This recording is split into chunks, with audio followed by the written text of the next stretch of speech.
Okay, so for this fifth session, I'll actually split it into two parts. The first part, we'll actually look at setting up different 3D views, and then the second part, we'll actually do some rendering after that. So to start off, for our 3D views, we should already have an orthographic type view. If you don't have one already, you can go up to the View tab at the top, and if you click on this house icon, it should generate a default 3D view that we have here. The second type of 3D view that we can generate is a camera. This is a more perspective type view. So good for interior shots, and you can also do some exterior shots as well. So first we'll look at doing a interior shot. Okay, so if you go on your floor plan and you go into camera, okay, you'll have the camera tool here or the camera here. What you want to do is first left click to place the camera, and then you can pretty much figure out where you want the camera to face and what direction. Again, these sides or these lines on the side kind of show the field of view.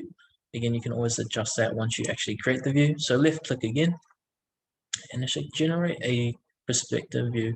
Don't worry, you can drag this out and make the image bigger. Just hold down the left mouse button on these points here. Just drag them out, open it up. And here we have our interior view. Okay, so you can place cameras anywhere inside your building, okay, and then all you have to do to make the image bigger, just drag out those points. If you want to get rid of it or get rid of this box, okay, you can just untick the crop view.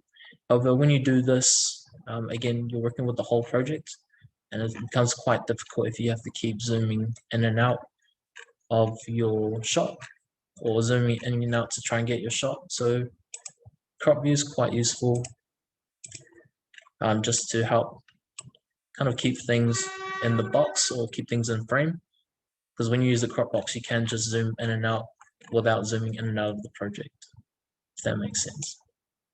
Okay, so that's how you practically set up an interior shot for your building using a camera. A useful tool as well to do some minor adjustments in terms of the angle and height. We have a tool called a navigation wheel. To use this navigation wheel or to bring it up, if you hold down Shift and then press W, you'll bring up the navigation tool here, and it has a whole lot of different tools to do some minor adjustments. If you can't bring it up on your keyboard, go into the right hand side on this little tab here. This drop down menu, go full navigation wheel, again because it has more tools. If I bring this back up again, looking at the different tools, some of them are very self-explanatory. Zoom, you can zoom back and forth. Okay, maybe just put your mouse in the middle when you go into the zoom. Okay, if I move the mouse up, the mouse down, zoom is out. Just be careful, otherwise you might zoom out of the actual building because we're in the corner. So that's the zoom tool.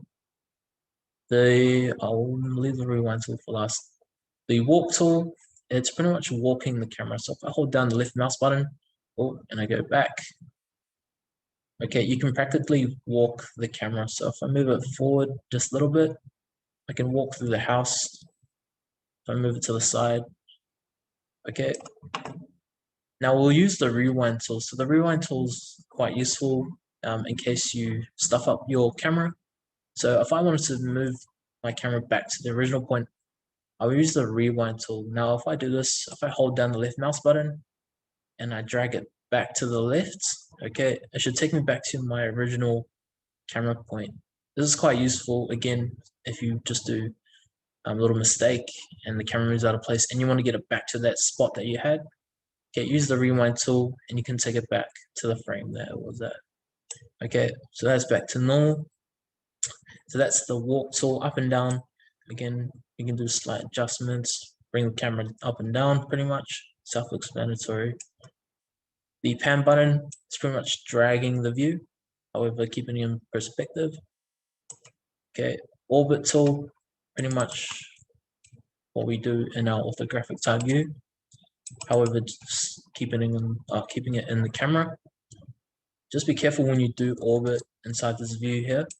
If the pivot point is not inside the building, it will move the whole project and you will lose your interior type view.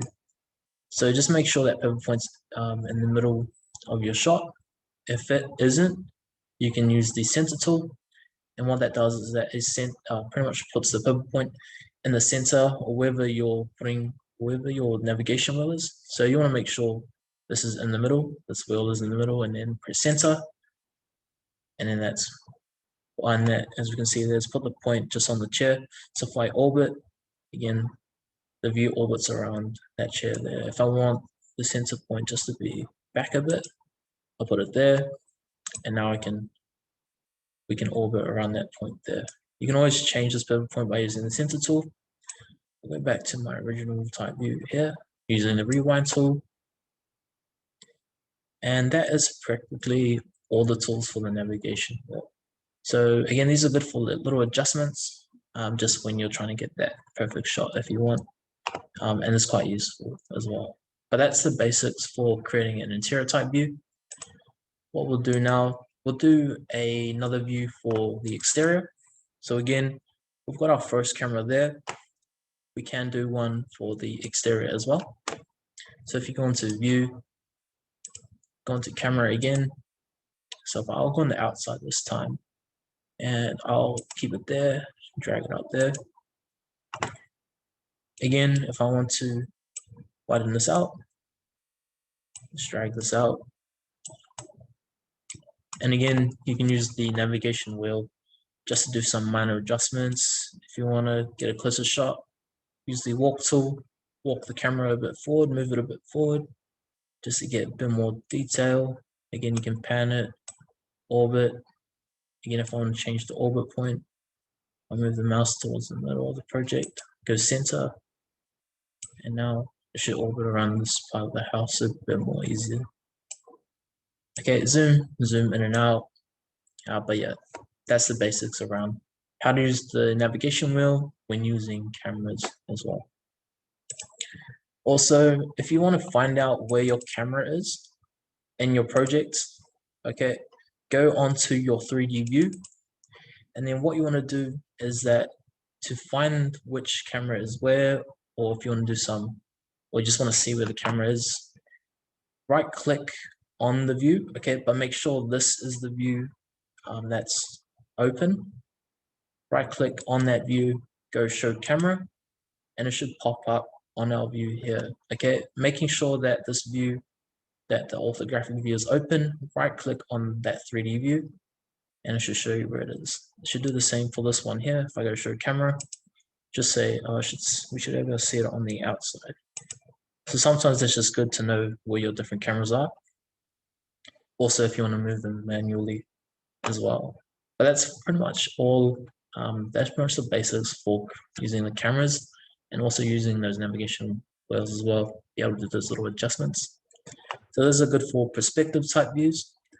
We'll also look at how to do an exploded axonometric, which might be quite helpful for some of your projects if you've got maybe a structure you want to show, or you've got different components in your building. Okay, so we'll do it for our house here. So I'll just hide these views here, EH, and I'll also hide the topography as well. So I'll hide this. Again, if I want to bring them back, just go to this little icon here, reveal hidden elements.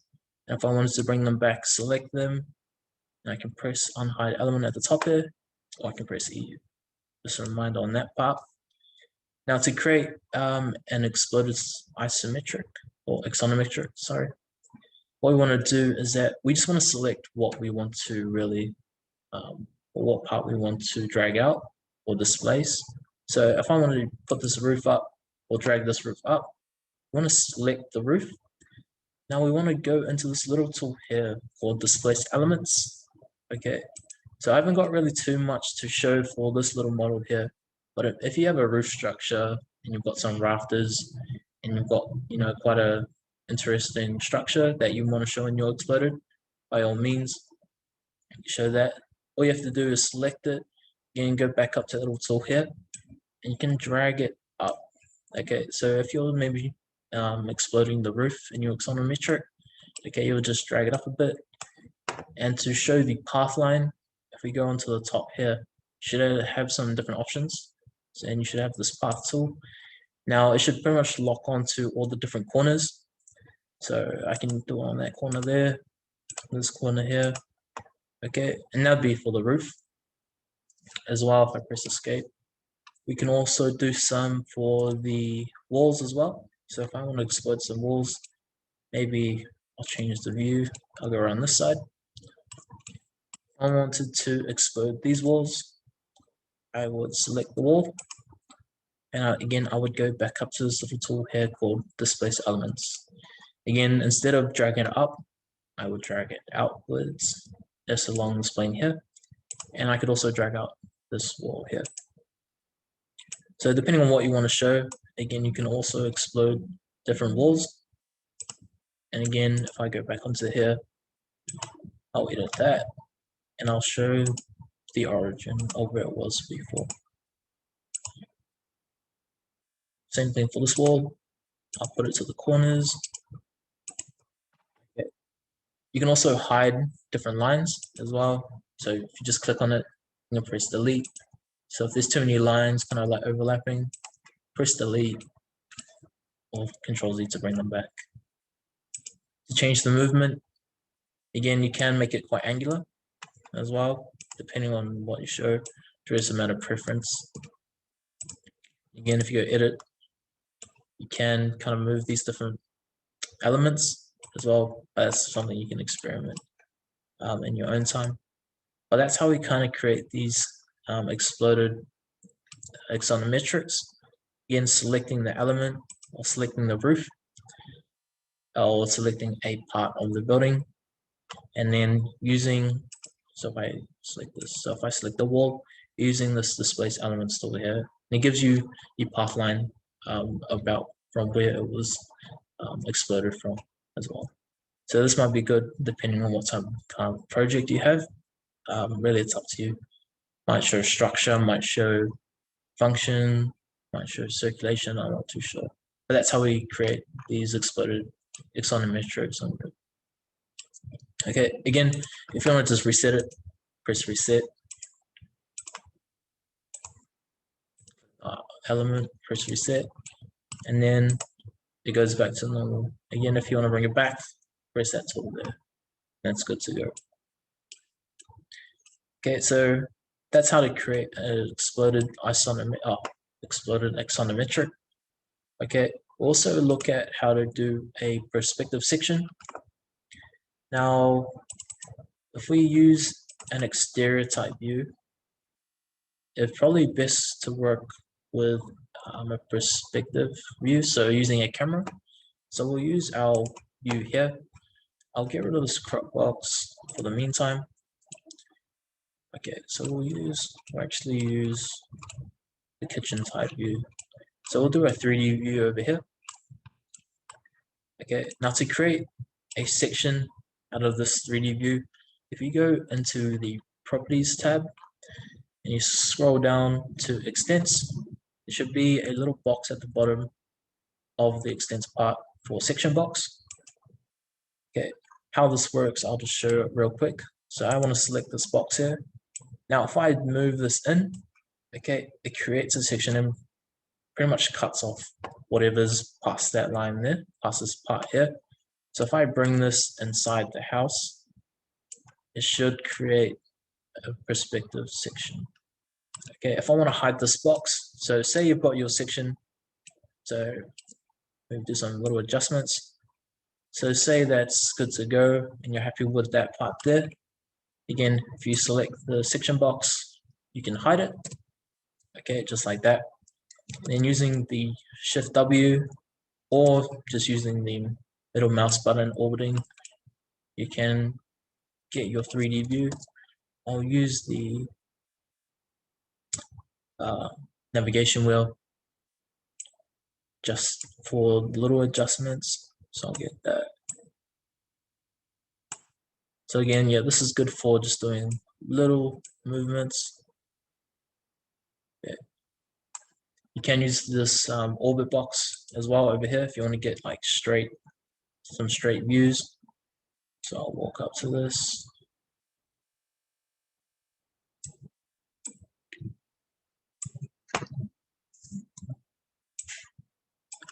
So I think that should do.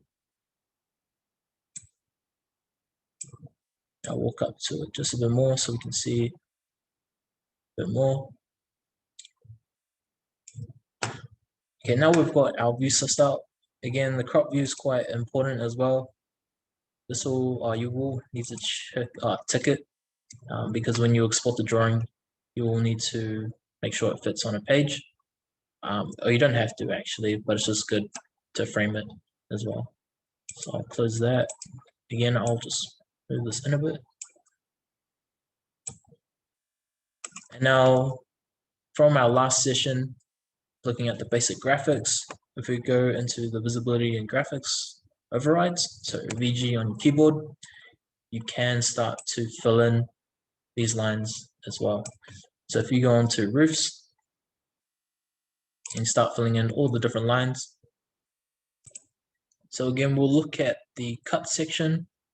And again, because it's a section, we'll look at cut part. We'll go to patterns and we'll go override. This is very similar to what we were looking at in the last session, to the basic graphics. Fill in those colors, or pick a color. So that's our roof. Then we'll do our wall. So again, change that to solid fill. Again, you can do this any color that you want really. So that's our walls, roofs, and then we'll go to our floors. Override. So I'll just keep it at black for now. We'll go to, we'll do our building pad as well. So to find our building pad, we won't find it in the initial list. You will have to go down to site, go down the drop down menu, and then you can change the override there. So that's for our building pad. Our building pad is under the site category. And we'll do our topography as well. So for the topography, I won't make it black, I might just make it gray so it's not too strong. Light gray there. Now if I go OK, here we've got our perspective section.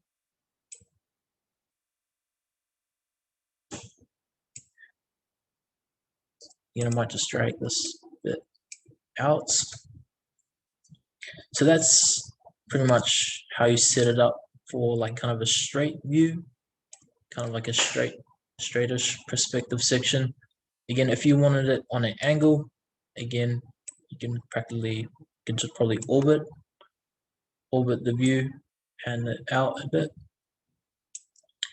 And then if you wanted the floor to be a bit deeper, what we'll do is that we'll get rid of our crop view just for now.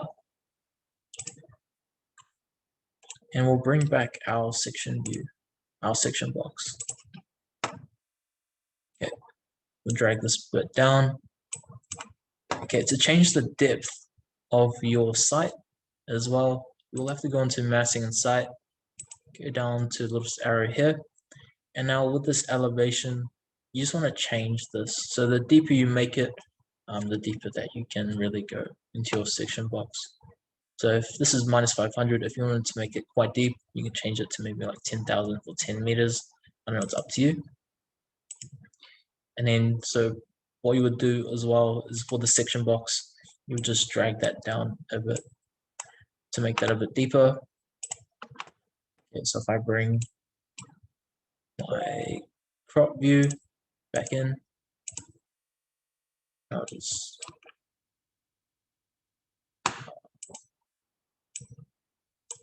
hold up. Let me just bring the view closer. Now I'll bring it in. There we go. So when you do that crop view, just make sure you are zoomed up a little bit because it will probably crop around what is visible on the actual window. So again, that's how you do the perspective view section.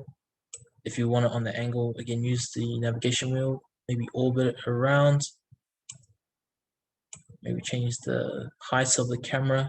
It's up to you. But again, if we want that section cut we want to use the visibility and graphics overrides using this window here. So that's in the camera view. We can also do that in the orthographic view here. So if I bring back our topography, my elements, if I go into the properties tab here, go on the extents at the bottom here, section box. Okay, if I go apply, okay, get the same kind of box.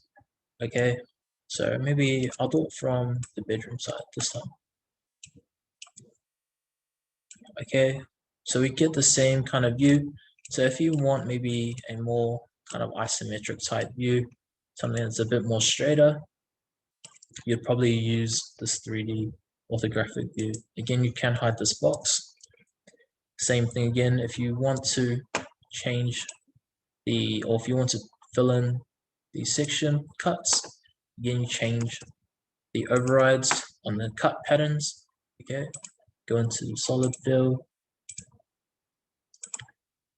I'll just do it a different color to show you that it is possible. So we'll do it red. Again, you'll probably have to change the lines as well. That was something we noted in the previous session. I'll just make the pattern fill red. So then we'll do floors.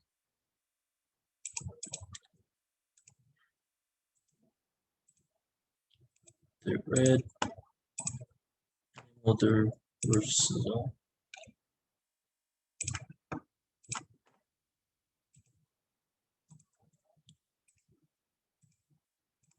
And we'll look at doing our building pad as well. So again, going onto the site for our building pad.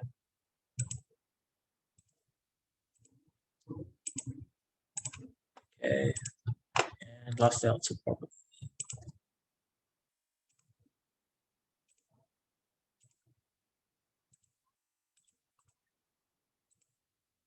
Okay, so that should be the last of it. So we'll go apply. There we are. Again, there's a whole lot of different possibilities when you're working with the graphics. Okay, you can make it different colors. That's even on the hidden line view as well. You can override them on the shaded view. Okay, it should work on both sides. However, if you just want a hidden line view, just a black and white view, you can use colors. Colors might be helpful to kind of highlight different parts that you want to show as well to really make things pop. Again, but it's just really showing the possibilities of using different colors. But this is how we do the section box perspective cut on our orthographic view. Okay, so it's probably more helpful on the angle. Again, if we just do it from the left-hand side view, again, it's not a perspective view because it's an orthographic type view, so it's practically a section, really. But that's how we use the section box for the orthographic type view. So I'll revert this back to normal. As well, looking back at our last session, we're looking at the override on the graphics. You can pretty much override any elements in the view itself. So depending on, regardless actually of any type of display option that you are, whenever you override the graphics in that view, it will pretty much change it in that view itself. So because, for example, if we're in the hidden line display option, which is what we are now, but we want to make this wall red, we can. If we select it, right click, override graphics in view, go elements. If I wanted this wall to be red for some reason, maybe to identify something, what I would do is that on the background, okay, so the background is pretty much the wall itself, the pattern, or the foreground would be the actual material lines. So be these, I think, weatherboards or the material, the exterior material. So if I wanted to make the wall red, I would change the background. If I wanted to make the lines of the wall, of the horizontal lines, I would change the foreground pattern. So we'll just change the background. And we go red here, and I go apply. Here we can see the wall's red. So there's a lot of different options that we can do. Say you want the roof to be blue and this view itself, I'm not too sure. Again, I'll select the roof, right click, override graphics and view, go element. Again, because there's a pattern, because we've got, I'm not too sure if it's corrugated metal, I've got these lines going down, so that's the foreground. I'll change the background and let's just make it this type color, I'm not too sure. And then we can see it there. If I wanted to change the lines itself, so if I wanted these lines to be a different color, right click, override graphics and view by elements, and then I would change the pattern. Actually, I'll go cancel, so I'll keep the pattern the way it is. Override graphics and view element by material, and then say we want it to be a green color, not too sure. If I go apply, it should do the same thing there. So there's a lot of different options in terms of the 3D view as well to override different graphics. Again, if we want to do those section boxes for our perspective sections, these look quite good as well. Also, we want to make sure that we have the crop view as well. So that will come in helpful when we want to export the different views.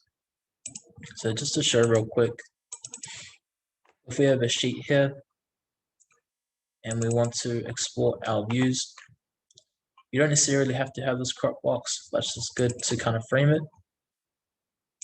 Because once we do, we can drag it out into our view here. And just keeps things a bit tidier. Because if I don't, what will happen is that if I get rid of this box and go there, oh, let's go back.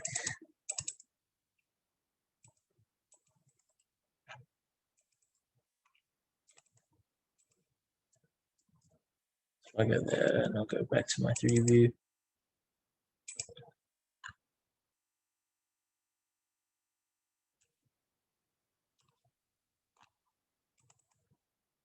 So if I go here, again, we need to have that crop region, otherwise we'll get this error box. Again, because what would happen is that you'd have all these lines projecting past the sheet of paper. So that's why we need to make sure that crop region or that crop view is on, just so we can be able to put it on a sheet and export it, and pretty much export it into a PDF really, if that makes sense. So when you're doing these views, make sure you got that crop view around it. Again, if you wanted to show the whole part, you can just open it up. So again, if we wanted this view, we can hide that. You can go into your sheet, hold the left mouse button down, drag it on. Okay. And you can edit the drawing itself. So once I've dragged it onto this view here, or onto the sheet, if I double click inside the crop box or the crop view, I can edit the drawing. Okay, so I can go Shift W and I can orbit and do some minor adjustments to see what it looks like on paper. I could even zoom in. I could walk if I wanted a closer view. However, because that's an orthographic view, we can't walk. So if I wanted one of these ones, that's another thing as well. The walk, a lot of the tools on the navigation wheel work better with the camera view. So just be careful of that when you do use a navigation wheel. Some of the tools do work with the orthographic view, but some of them don't. So if I drag this one, drag it there. If I want to edit it, I can go Shift and drag this up. Change the look. Maybe move this up. Maybe orbit just a bit more. Again, we need to make sure that crop box view is on. Well, with that being said, we can, if you double click out of the crop box, then you can move the view itself onto the sheet. I'll go into more detail about the sheet and how to export it. That'll probably be after we do the rendering, but those are the basics in terms of how to set up different drawings, such as camera views, exploded axonometrics, and also perspective sections as well. Key thing is using that section box. It should be in the properties tab. You can do it in both the camera view and also the default 3D type view. So on the next session, we'll look at how to render these different views. We'll look at maybe putting some little components in there. I'll be showing how to use Inkscape. There is a free student license if you do sign up. I have a 24-month student license. So if you just sign up using your university email, you have to put in a few details around your study, whether you're a student, how many or what semester you're studying in. But I use Inkscape, and it's quite good as well. It provides a lot of detail in terms of the different assets or the components. Again, if you're doing these interior type views, if you use Inkscape or the Inkscape assets, there's a lot of detailed components which can maybe just lift up those interior shots. If you want to, again, you can add in clocks, all these little different objects that you can start placing in those interior views as well. So yeah, I'll be looking at Inkscape in terms of the rendering part. I won't be touching on Twinmotion too much because I'm not too familiar with that. There is a Revit rendering, however, it's not the best. So I will touch on that a little bit on the next session, but again, it's not really too nice. And we'll also look at how to change the materials, the rendering output for the materials as well for the next session. But that's pretty much all for this session, just setting up those views. But we'll see you for the next part as well.